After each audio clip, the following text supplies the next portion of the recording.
All right, guys. So now we've gone through the purging. Now it's time for the plan. So when we think about our plan for second quarter, we already wrote down, our profit plan or our number at least. We haven't actually written out the full on plan. So when thinking about the plan, I want you to think about what is the one thing that I'm going to sell during the second quarter that is going to make me money.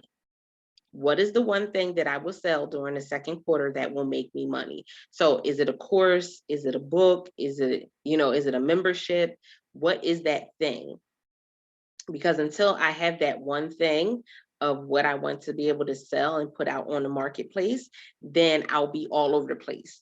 What a lot of entrepreneurs find themselves doing is getting into, well, I want to do this and do this, and I want to do this. I want to bake chicken, but I want to help children, and I want to fix cars, and I want, wait, wait, wait, wait, wait, wait, wait. You will run yourself ragged. And so for some people, it will be, what am I going and putting out there for one, what is that one class or that one program? For some, it may be, what am I doing for each month? Some people, it may be, what am I doing for the whole quarter? That's okay. You can break it down in that way. But really determine what is the thing that is going to make you money in the second quarter. Now, here's where we, reverse engineer the number you put down earlier on. When I said, what is the amount that you want to make for second quarter? This is how you find yourself getting to that amount. Is when I find that one thing that I'm going to go and promote, I know that by promoting that one thing, I'm putting myself in position to make that goal. Remember, if I have a course and the course is $1,000, then I may have, and my goal was $3,000 for the quarter, then I know I only need 3 people to sign up for the course. Now, granted, that $1,000 is not going to necessarily come in that first month, or, it may be spread out over the 3 months because of the course being something that they pay for, in payments, or are they paying it full? This is the things that you really need to pay attention to, because you never plan, do not, this is, no matter of fact, I'll say it the way that most of us have heard it. Don't count your chickens before they hatch. I had to learn the hard way that counting, how many people I was going to have for a book anthology, how many people I was going to have for an event, that can be very it can be very discouraging if you do not reach that goal. So you always have to go back and forth and say, yes, what is my goal? But what is my bare minimum that I need? And, then what is the goal over top of that I want to achieve? If you're just thinking, what is my goal? What is my goal? And you don't know the bare minimum, you don't know if you actually made your goal that you needed, or if you just out here flailing around. But also, when you're really deliberate about the goal that you have and the plan and the strategy, now I'm not talking to everybody everywhere. I'm being very strategic about where I connect with people. And so when we do the pursue part, we're going to talk about where the people are that we want to go after. What are the platforms that we want to connect with them on, and how that plan is going to fit into place. So when we think about the plan, there are some key things to think about. What is the one course, program, membership that I am going to sell for the second quarter? Is this going to lead you to the goal that you put on paper?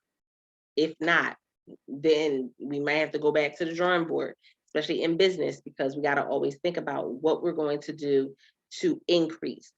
And I'm saying this because, not because, it's the popular thing to say, but I'm saying this because this is what businesses have been doing since the beginning of time.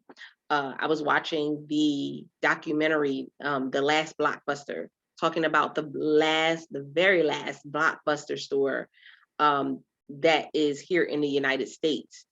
And it was interesting because it went from it just being about the Blockbuster store to them having memorabilia in the store and people coming and taking pictures. And there was like this whole social media rage about it. And they were able to get a show deal, show contract, and they're doing episodes or show.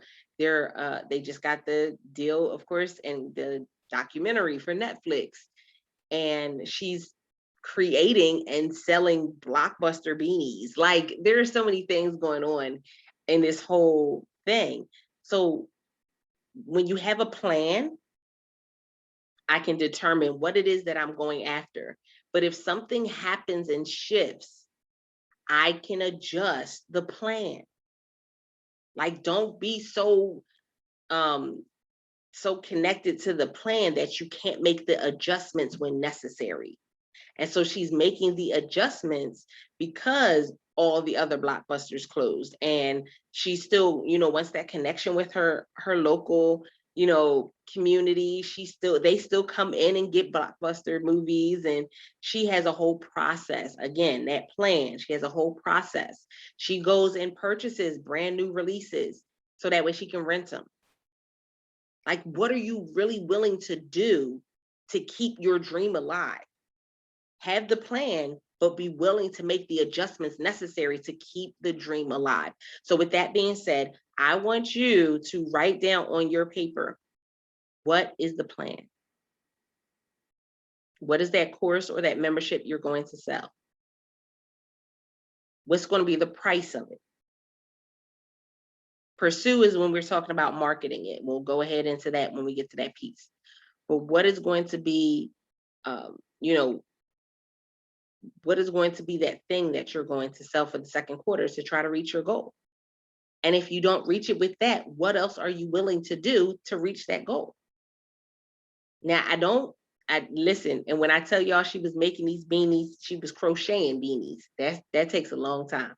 So I don't know if you would crochet a beanie, but there may be some other things that you can go and put into place. And I think about it like this. This is why this is so important. During the documentary, they said to her, oh, the one guy that came, he said, oh, I was looking at the Twitter feed. And he said, have you seen the Twitter feed? And she was like, no, I haven't seen it. Wait, what? So there is a Twitter account that's the last Blockbuster. And they do all these funny tweets and things like that. But why wouldn't you want that connected to what you're trying to do? So when you have a plan, then I know what ways I can use to pursue it, or I can bring people along that could kind of gauge where I need to be. If the Twitter account has like over 300,000 followers or something and is doing great with engagement, then I'm going to connect with that Twitter account.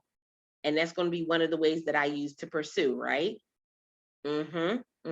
That's why we're going to talk about that piece as well. So as you're listening in, you should be writing down your plan. What is the one thing that you're going to sell for the second quarter? That part. Is it going to, how many do you need to sell to make your goal?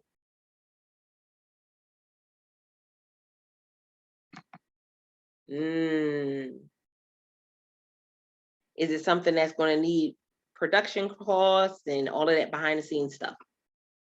If not, good, you're great. If it does, you need to make sure you're writing that down so you know you can put that into account.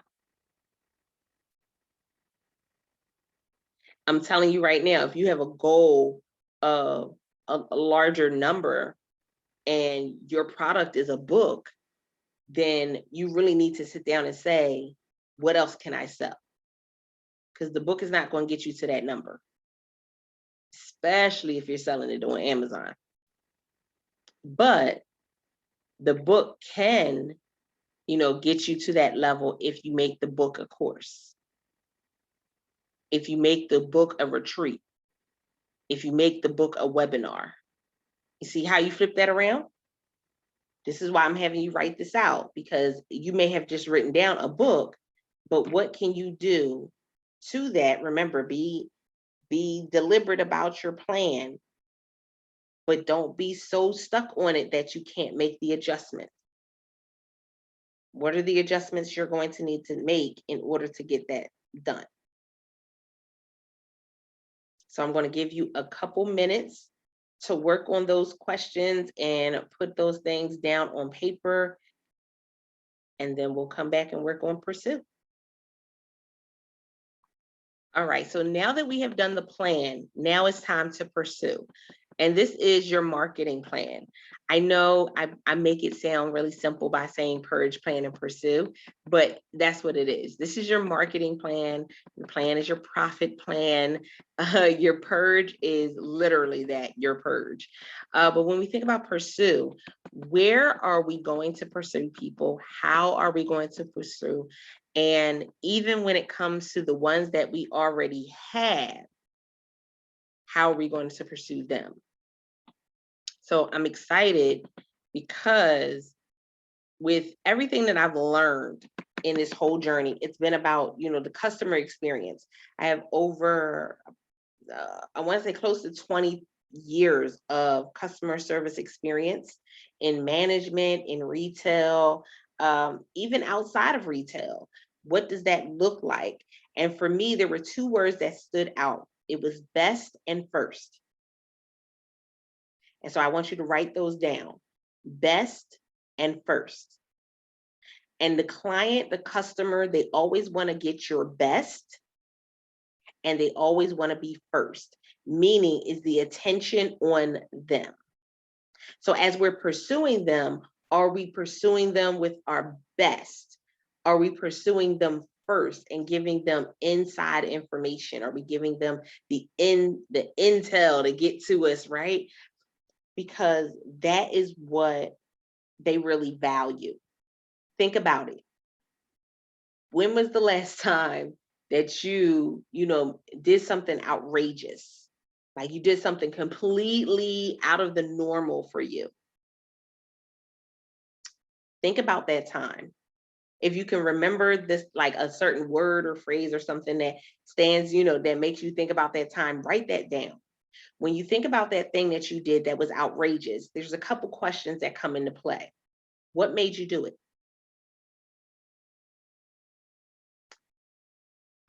Did you tell people about you doing it after you did it?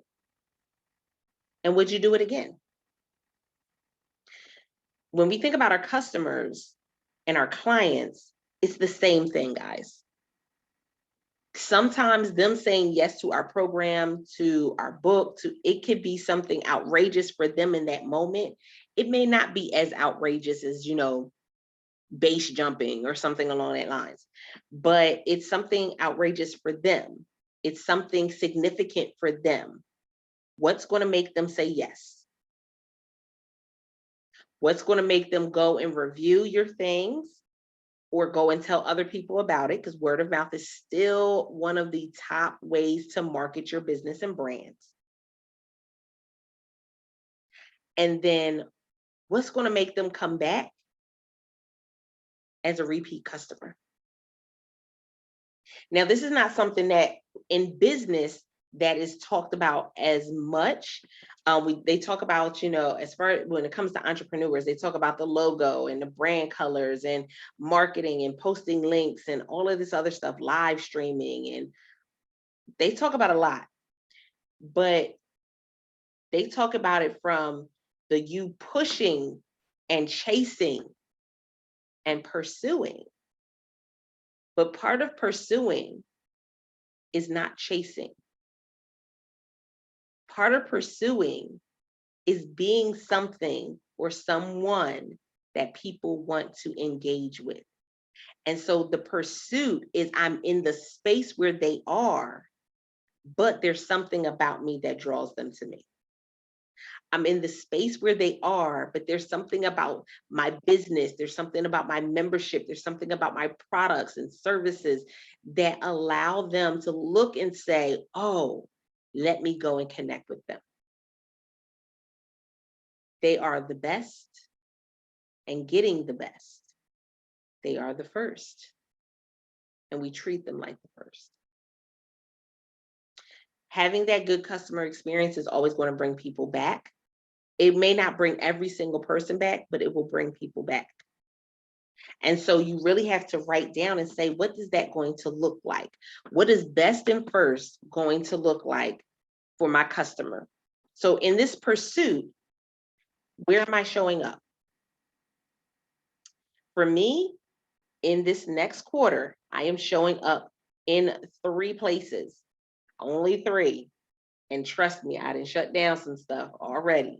We were talking about it with my team and some of my clients in my accountability call yesterday, that I am shutting it down when it comes to Facebook, and some things going on over there have really put me in a position to just shut some stuff down and go ahead and be on other platforms. So I am just going to be on LinkedIn, Instagram, and Clubhouse. And for somebody in business, somebody may say, oh no, well, you need a presence on every platform. No, you don't. No, you don't. There's people that have a platform on several, I mean, they have a account on several different platforms. They're not active on all of them, which you guys would have saw as you were doing that purge. There are people that have a Twitter account they have never posted. They have a LinkedIn account and they haven't been active in the last 90 days because they're spread too thin. I don't have to be spread thin, because everything that I put on those, well, the 2 visual platforms, I can rinse and repeat. What I put on that audio platform, there's ways that I can rinse and repeat. And so I love the position I'm in, because I get to give them my best and make sure that they know that they are the best. And then I get to give them first.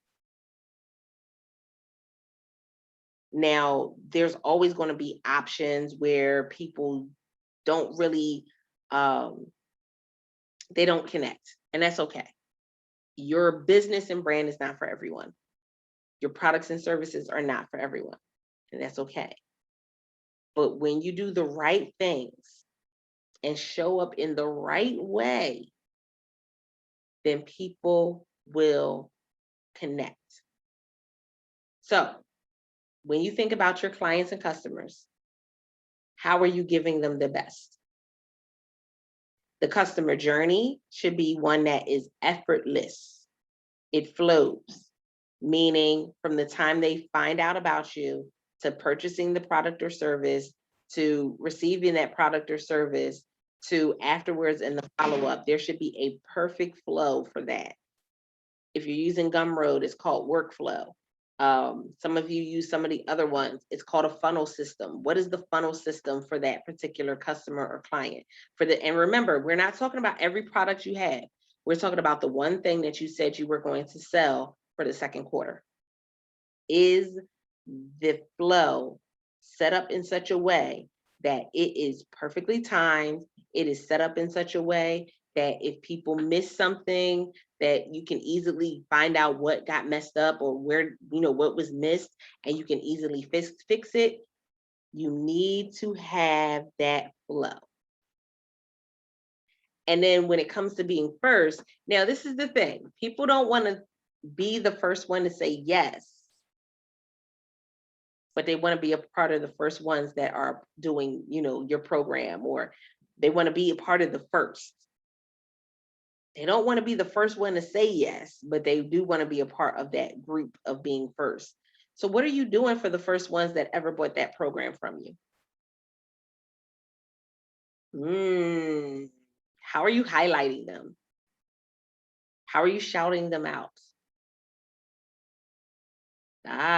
So for some, part of this pursue is when somebody says yes, are you doing a post congratulating them and thanking them and welcoming them in? Are you doing a social media graphic to where you're welcoming them and congratulating them and saying, yes, I want to see you in this space. I'm thankful for you being here. Thank you for, signing up. Are you creating that first look when people say yes to the program? For some of you, it may be them saying yes to a book anthology. It may be them saying yes to whatever it is. I know for me, for second quarter, there is one thing that I am doing for second quarter, but I also already have my thing for third quarter. Third quarter, I know will be my summer camps for the youth, my virtual summer camps. And then second quarter is, putting the information out there for the book anthology. I'm going to be marketing both in two different ways throughout both, the second and third quarter, but I know what my focus is for each one. And so as people come in, there's ways that I haven't done it in the past to kind of congratulate them and thank them. So I'm going to be working on some things. I'm always perfecting this system, guys. Trust me, it is not perfect. I'm always perfecting it and finding ways that I can kind of critique it and tailor make it.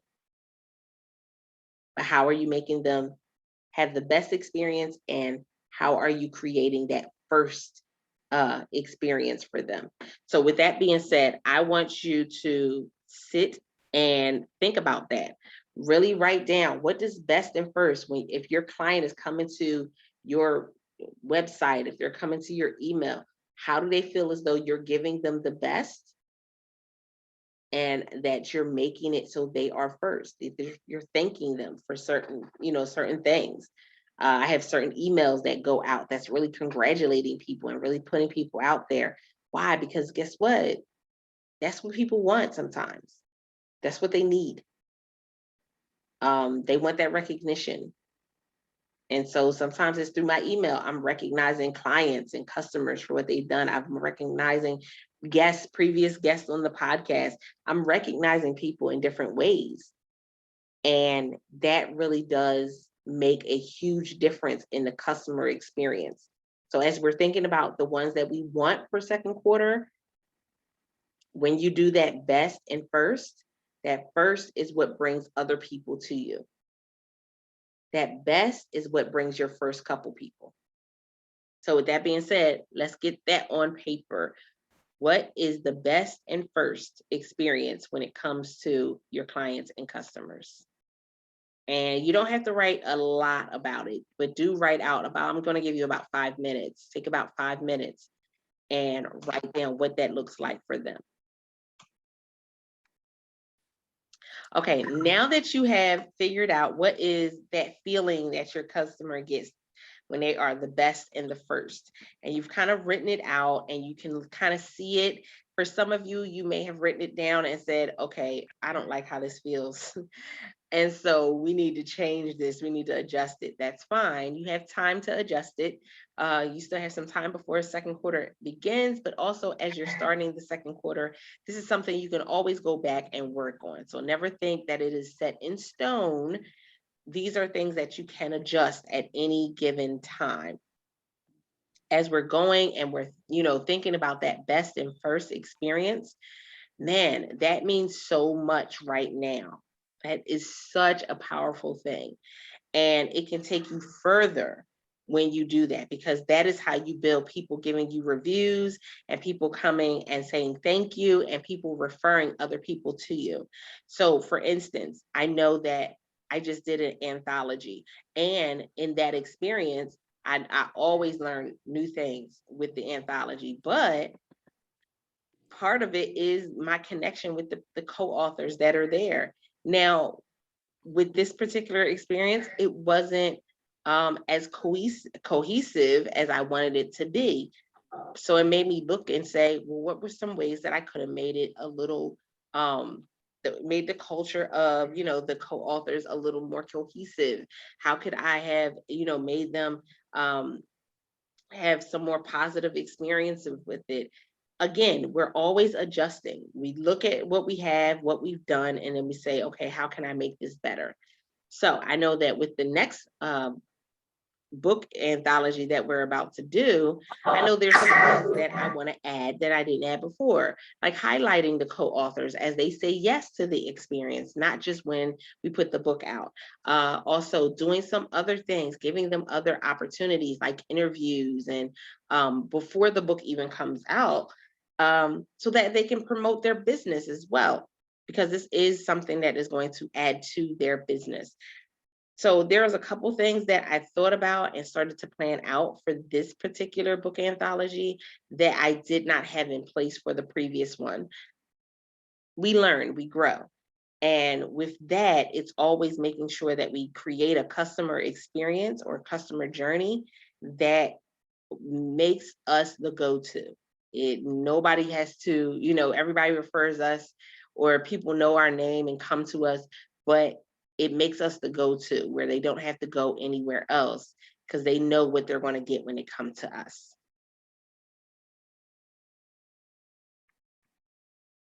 Now, I'm always excited about staying connected with people. So you have a couple ways. You can email me. The website is www.iamunmuted.com if you're looking to work with me further on something. And then also, this is one of the trainings from the World Voice League LLC. Why do I always do a stay connected page at the end? It's because I know that this, what was, received here in this particular training is always going to be someone who says, I want more. There's always going to be someone that says, I need more. And so what does more look like for you? It may mean being in my community, in the membership, so where this strategy session is a part of your membership every quarter, or it may mean you doing a one-on-one session with me where we do 10 weeks in deep diving into your business. Whatever that may look like, man, I know it'll take some time to get adjusted sometimes, but stay connected. If that is something that you're looking for in the future, you're going to have all the opportunities that in the world coming out to where you can work with me. So email me at contacts@altavispelzer.com. Go to the website, www.iamunmuted.com, or you can connect with me on social media as well. Best place to connect with me right now on social media is Instagram at Altavis Unmuted. I would love to connect with you and to see how I can further serve you, because it's all about service for me. I lead with service, and listen, we can go so much further together. We can go fast by ourselves, but we can go so much further together. With that being said, I appreciate you guys. And until next time, don't forget to press it out. See ya.